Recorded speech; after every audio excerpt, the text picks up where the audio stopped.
Alam niyo ba na kapag paulit-ulit kang binubuli, your brain actually changes? Studies show na ang paulit-ulit na harassment, whether sa school or online, triggers the brain na mag-release ng too much cortisol. Ito yung stress hormones. Okay, share ko lang guys, someone asked.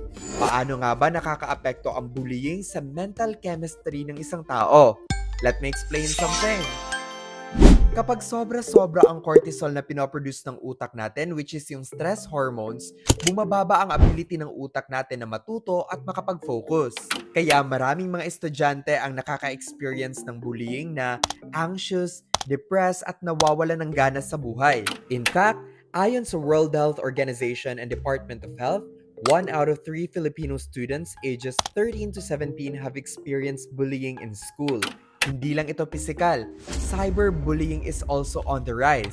According to UNICEF Philippines, around 43% of Filipino teens have experienced cyberviolence, including cyberbullying.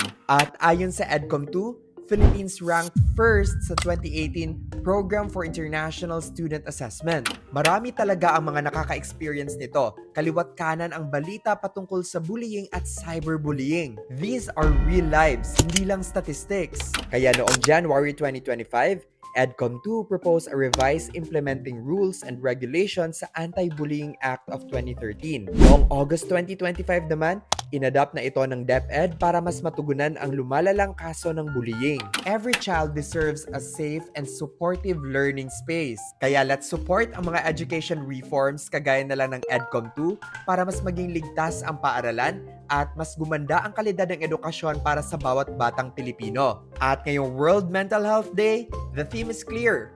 Mental health is a universal human right. Bullying is not just a normal part of growing up. It's a public health issue na kailangan nating tuunan ng pansin. Pero alam nyo rin ba na kapag sinasabi nating peace building, hindi ito nangangahulugan talaga na grand gestures. It starts with an everyday choice, like choosing to be kind or building a culture sa social media kung saan safe space ito para sa lahat. Kaya this October 10, let's remember, mental health matters. Every word or every action we take ay pwedeng makasira ng buhay at pwede rin ito makabago in a good way. And the choice is ours at the end of the day. Yun lang. Bye!